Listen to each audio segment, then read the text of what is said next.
Mesdames et messieurs, bonsoir, vous êtes sur Global Africa Télé Sud et bienvenue dans le journal des correspondants.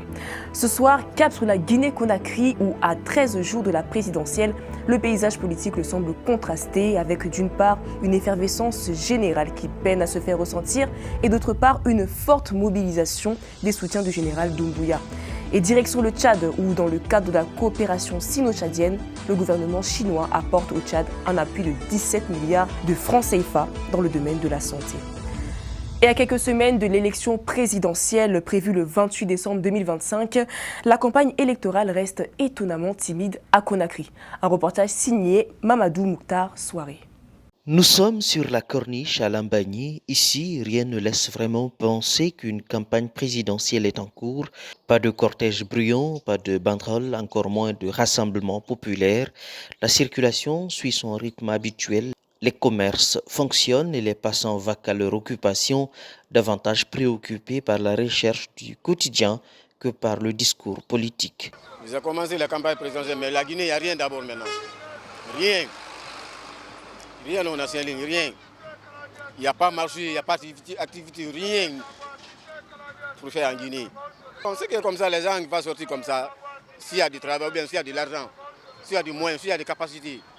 Mais il n'y a pas moins, il n'y a pas plus pour ne rien de vie. Est-ce que tu vas? Maintenant, comme les populations, tu vas mobiliser comme ça, aller comme ça, élection. On ne peut pas. On ne peut pas. Au-delà du découragement de certains citoyens, les équipes de campagne elles-mêmes reconnaissent leurs difficultés à occuper le terrain en cause, selon certains militants, l'absence de financement. Pour le moment, je crois bien que les fonds n'est pas sorti d'abord. C'est parce que les campagnes, ça va lentement. C'est pourquoi les fonds n'est pas sorti. Si les fonds sont sortis maintenant, on doit mobiliser beaucoup de gens. Mais pour le moment d'abord, on nous a dit que les fonds ne sont pas disponibles pour le moment. À cause de moyens difficiles, les militants s'organisent comme ils peuvent, souvent à leurs propres frais, une situation qui limite les déplacements, les actions de terrain et la capacité à rassembler les jeunes et les sympathisants. Actuellement, on paie nous-mêmes, c'est nous-mêmes qui payons notre transport. Bon, on essaie de payer notre manger, l'eau, on paye l'eau pour des enfants, mais le fonds n'est pas sorti d'abord.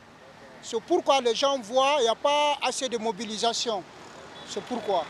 Entre poids social, précarité économique et manque de ressources pour les équipes politiques, l'effervescence habituelle des périodes électorales tarde à se manifester, laissant planer le doute sur la capacité des candidats à véritablement mobiliser les électeurs avant le scrutin du 28 décembre prochain.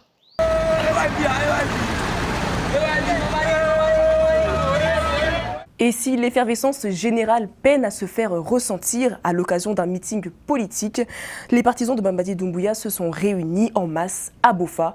Un reportage signé Mamadou Mouktar Souaré. Sous un soleil éclatant, la ville de Bofa s'est transformée en un vaste carrefour politique. Dès les premières heures, les artères principales menant au lieu du meeting ont été envahies par des milliers de citoyens venus écouter, soutenir et témoigner. Des jeunes, femmes, des sages, tous rassemblés dans une atmosphère de ferveur et de confiance partagée. Au fil des interventions, les prises de parole ont mis en avant un constat largement partagé dans la foule, celui d'un changement visible au cours des 4 dernières années.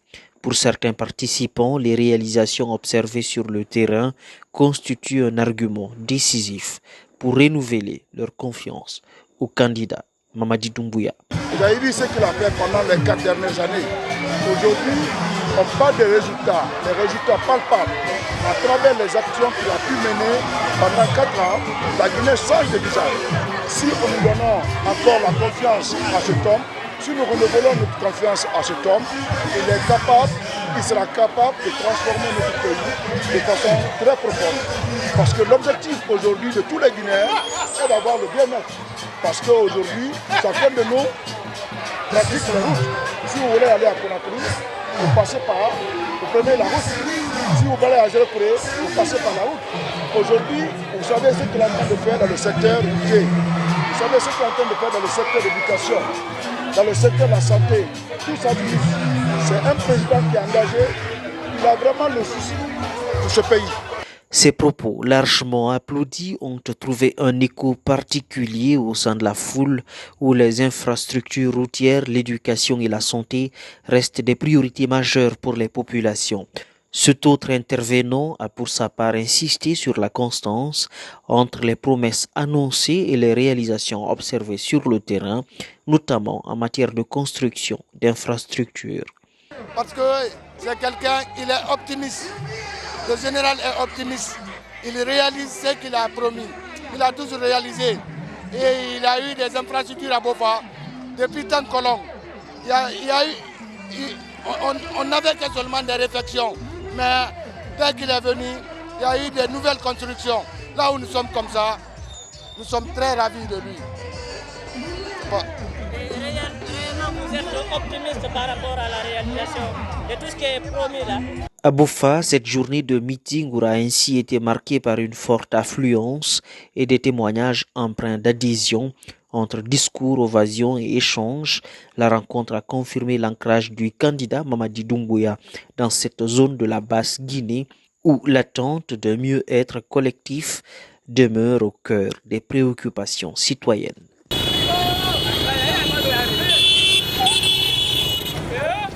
Et nous terminons ce journal au Tchad, où Pékin et N'Djamena renforcent leur coopération dans le domaine de la santé avec l'extension du CHU Amitié Tchad-Chine.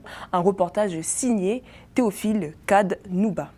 La Chine renforce le plateau sanitaire tchadien, et ceci à travers le lancement du projet d'extension du centre hospitalier universitaire sino-tchadien, dont voici la maquette. C'est le Premier ministre, chef du gouvernement, ambassadeur Alamay Alina, qui a procédé à la pose de la première pierre d'un coût global de 17 milliards de francs CFA. Les travaux d'extension vont contribuer au développement de cette structure hospitalière.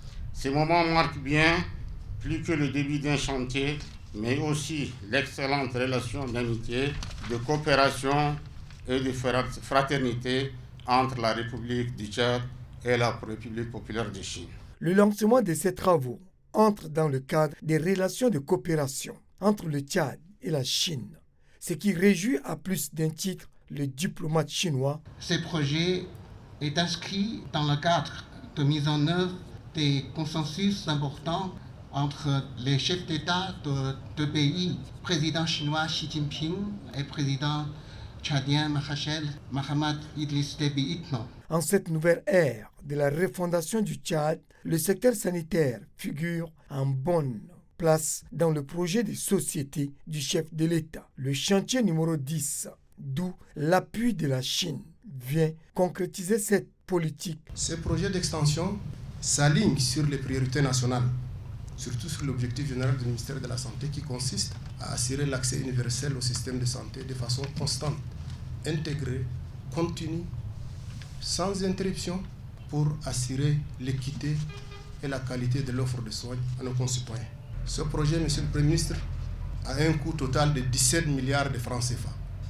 Il s'agit d'un don de l'État chinois. Et c'est l'idée de le remercier. Pour le Premier ministre, chef du gouvernement, l'ambassadeur Alamay Alina, la Chine se positionne en qualité du partenaire privilégié du Tchad. Et ceci grâce aux nombreuses réalisations des projets de développement. Le gouvernement chinois a réaffirmé sa volonté d'accompagner le Tchad dans le développement et dans la vision stratégique, évidemment, du président de la République, le chef de l'État, le maréchal Mahamat Idriss Déby Itno. L'extension du CHU de l'amitié Tchad-Chine vient confirmer cette relation exemplaire. Il a émis le vœu de voir cette relation de coopération bilatérale se consolider davantage pour la prise en charge sanitaire d'autres pathologies, à l'exemple de la dialyse et du cancer. Et c'est la fin de ce journal. Merci à vous de nous avoir suivis. Nous vous souhaitons une bonne suite de programmes sur nos antennes. Merci.